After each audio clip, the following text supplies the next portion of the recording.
বাংলাদেশ আন্তর্জাতিক বিমানবন্দরে সর্বক্ষণ যাত্রীদের ভিড় লেগেই থাকে। একদল বিদেশি যাচ্ছে তো আরেক দল আসছে, একদল হাসছে আরেক দল কাঁদছে। তবে আজকের চিত্র ভিন্ন। আব্বার তাসনিন তার পার্সোনাল প্লেন নিয়ে বিমানবন্দরে নামার মুহূর্তে আরও একটা প্লেন ল্যান্ড করে। সকালে দাঁড়িয়ে দাঁড়িয়ে আব্বার তাসকিনকে দেখছে, যারা বাংলাদেশ ছেড়ে নিজের প্রিয় মানুষদের ছেড়ে বিদেশে পাড়ি জমাবে বলে প্লেনে উঠছিল, তারাও দাঁড়িয়ে পড়ে। শেরওয়ানি পরিহিত আব্বারকে দেখে দাঁড়াতে বাধ্য হয়। বিমানবন্দরে এক কোনায় কালো রঙের হেলিকপ্টার দাঁড়িয়ে আছে। এই হেলিকপ্টার করেই চৌধুরী মহলে যাবে। আব্বার প্লেন থেকে হেলিকপ্টার অবধি হেঁটে যেতে থাকে। মানুষজন তাদের ফোন বের করে ভিডিও করে নেয়। আব্বারের জন্য একখানা রুমাল এনেছে সিয়াম। সে দেখেছে বড়া রুমাল মুখে দিয়ে থাকে। কেন দেয় সেই বিষয়ে ধারণা নেই তার। এই আব্বা, রুমাল দিয়ে নাক মুখ চেপে ধর। আব্বার ভুরু কুচকে বলে, কেন? এটা নিও আইসে জামাই নুমেল নিয়া করবো আজকে সে বিয়া, রাতে হবে বাসরে ওরে, রাইতে হবে বাসরে। জামাই বাবা বড্ড পচা, করবে বাসর সে একা, আমাদের দেখতে দিবে না ওরে, আমাদের দেখতে দিবে না। সিয়াম গানের সুরে বলে উঠে, তাকে তাল দেয় আহাদ। আব্বা এবার আমাদের একরু টিপস দিস তো, ইন ফিউচার বিয়ে টিয়ে করবো। ইভান বলে, হ কেমনে কি শুরু করব, আগে জেনে রাখা ভালো। ততক্ষণে হেলিকপ্টারের কাছে চলে এসেছে ওরা। আবার নিজের হেলিকপ্টারে উঠতে বলে, গুগলে সার্চ কর কিভাবে বাসর করতে হয়, A to Z সব জানতে পারবি। আহাদ সঙ্গে সঙ্গে ফোন বের করে। ওয়াইফাই অন করতে যেতেই মনে পড়ে নেট নেই। সিয়াম কবিতার সুরে বলে ওঠে, বারে বারে ঘু ঘু খেয়ে যাও ধান, সমুদ্রের পাড়ে বাসর হবে বিজেকে মনে করো মহান। এইবার সিয়াম তোমায় দেখবে খেলা, বাসর ঘরে ঢুকে পড়বে, মানবে না কোনো শালা। বর চলে এসেছে। চৌধুরী বাড়ির সামনে একখানা মাঠ রয়েছে, সেই মাঠে হেলিকপ্টার থামে। আব্বার তাসনিন রাজকীয় ভঙ্গিমায় হেলিকপ্টার থেকে নেমে আসে। আতিয়া বেগম সেখানে দাঁড়িয়েছিল ছেলেকে স্বাগতম জানাতে। আব্বার মাকে এক হাতে জড়িয়ে ধরে এগোতে থাকে গেটের দিকে। অতিথিসহ আরও কিছু মেয়ে গেট ধরেছে। মোটা অঙ্কের টাকা না দিলেও ভিতরে ঢুকতে দেওয়া যাবে না। ইশারা সেখানে উপস্থিত। সিয়ামের মনখানা আনন্দে নেচে ওঠে। সে আব্বারকে রুমালখানা নিজের নাকে চেপে ধরে লাজুক ভঙ্গিমায় এগোয়। আমান বলে, এখানে এত ভিড় কেন? তিথি ঠোঁট বাঁকিয়ে জবাব দেয়, টাকা না দিলে ভিতরে প্রবেশ করতে দেওয়া হবে না। আহাদ বলে উঠে, টাকা কি? এটা দিয়ে কি হয়? টাকা দেখতে বা কেমন? তাল মেলায় সিয়াম। রুমাল সরিয়ে বলে, আসলে সদ্য জন্ম নেওয়া ল্যাংটা শিশুদের থেকেও সরল আমরা, টাকা টুকা চিনি না। ইশারা বলে উঠে, টাকা হচ্ছে টক ধরনের কাগজ, যা দিয়ে সব কিছু কেনা যায়। ইভান বলে, ও কাগজ? আমান ভাই এক দিস্তা কাগজ নিয়ে দেয় ওদের। রেগে যায় তিথি, ভাই কথা বাড়াচ্ছেন কেন? দিয়ে দিন টাকা।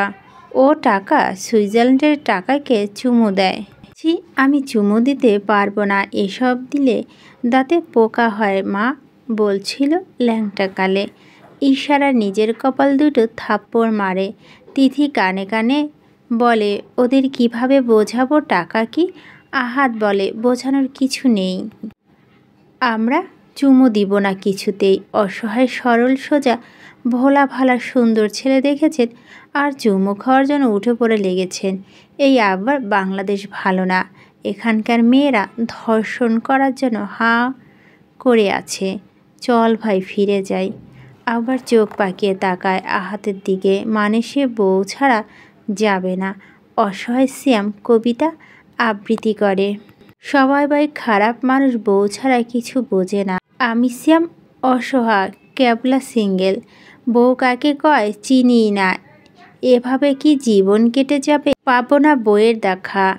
ওহে সুন্দর, তুমি কি আমার বউ হবে? খেলবে আমার সাথে এক্কা দোক্কা? ইশারার দিকে হাত বাড়িয়ে দেয় সিয়াম। ইশারা মুখ বাঁকিয়ে বলে, আয়না নিজেকে দেখেছেন? হ্যাঁ দেখেছি। সুইজারল্যান্ড এ প্রধানমন্ত্রী বেস্ট হ্যান্ডসাম পুরুষের অ্যাওয়ার্ড দিয়েছে। কখনো এসো নিরিবিলিতে দেখাবো নে। শেষ পর্যন্ত ওরা টাকা কাকে বলে বোঝাতে পারে না, তার বরপক্ষ থেকে এত টাকা নিতে পারে না। সিয়াম, আমান, আহাত, ইভান আকবরকে নিয়ে নাচতে নাচতে ভিতরে ঢুকে পড়ে। যেহেতু ইতিমধ্যে 2 বার বিয়ে হয়ে গিয়েছে, তাই এইবার আর রেজিস্ট্রি করানো হবে না, শুধু কবুল বলানো হবে। ওদের বিয়ে স্টেজে বেশ সুন্দর করে সাজানো হয়েছে। আকবর তাসনিন দাঁড়িয়ে আছে, দুপাশে ফুল দিয়ে ডেকোরেশন করা। আদ্রিতাকে নিয়ে আসা হয়েছে। স্টেজে উঠতে সাহায্য করে তিথি এবং ইশারা। লাল রঙের লেহেঙ্গার সাথে ভারী গহনা, পায়ের নূপুর থেকে শুরু করে মাথার তাজ পর্যন্ত ডায়মন্ডের। ভারী মেকআপে আদ্রিতাকে অন্যরকম লাগছে। লেহেঙ্গা ওড়না ছাড়াও এক্সট্রা ওড়না দিয়ে নাক অবধি ঘোমটা টানা। তিথি হাতখানা শক্ত করে ধরে আছে আদ্রিতার, ফিসফিস করে বলে, আমার সাথে চলুন আপু। তিথি আদ্রিতার মাথায় চাটি মেরে বলে, বুদ্ধ, এবার তোকে একাই যেতে হবে। তিথি জোর করে নিজের হাত ছাড়িয়ে নেয়, সঙ্গে সঙ্গে মিউজিক বেজে ওঠে। আদ্রিতা এক পা করে এগোতে থাকে। আকবরের কাছাকাছি যেতেই আকবর হাঁটু মুড়ে বসে পড়ে আদ্রিতার সামনে। মিউজিক বন্ধ হয়ে যায়। তোমায় কবে ভালোবেসেছি জানি না, কিভাবে বা ভালোবেসে ফেলাম সেটাও জানি না, বাট ভালোবাসি। You know what Adrita, love, emotion এসব আমার কাছে ফাকিং ড্রামা মনে হয়, ডিসকাস্টিং লাগতো। কিন্তু তোমারে ভালোবাসার পর থেকে ভালোবাসাকে ভালো লাগে, ইমোশনকে রেসপেক্ট করতে শিখেছি। ইভেন আকবর তাসনিন নিজেই ইমোশনাল হয়ে গেছে। জানো পাখি, যেদিন তোমায় ছেড়ে গেলাম, আম্মুকে রেখে চলে গেলাম, আমার কষ্ট হচ্ছিল। ফার্স্ট টাইম রিয়েলাইজ করেছি আকবর তাসনিন ইমোশনাল, ভীষণ ইমোশনাল। একটু থামে আকবর। আদ্রিতা হাতখানা নিজের হাতের মুঠোয় নিয়ে এবং বলে, পাখি, তোমাকে চাঁদ এনে দেওয়ার ক্ষমতা আমার নেই, বাট চাঁদের মতো আরেকটা চাঁদ বানিয়ে দেওয়ার ক্ষমতা আছে। আমি গোটা জীবন তোমার ইচ্ছে, স্বপ্ন এবং সকল আবদার পূরণ করার দায়িত্ব নিতে চাই। এতদিন যতটা কষ্ট পেয়েছ, সব কষ্টগুলোকে সুখ করে দিতে চাই। তোমার জীবনটাকে পুষ্পের ন্যায় সাজিয়ে দিব, কথা দিলাম। তুমি থাকবে আমার সঙ্গে, সঙ্গ দিবে আমার পাগলামিগুলোকে, সহ্য করবে আমার ভালোবাসা। আদ্রিতা মাথা নেড়ে সম্মতি প্রকাশ করে। আকবর মুচকি হেসে দাঁড়িয়ে বলে, আদ্রিতা বলে, আমার কিচ্ছু চাই না, শুধু আপনি সারা জীবন সঙ্গে থাকলেই চলবে। আবার জড়িয়ে ধরে আদ্রিতাকে, কপালে চুমু খেয়ে কথা দিলাম, মৃত্যু ছাড়া আর কোনো কিছুই আমাদের আলাদা করতে পারবে না, সব সময় তোমার সঙ্গে আছি।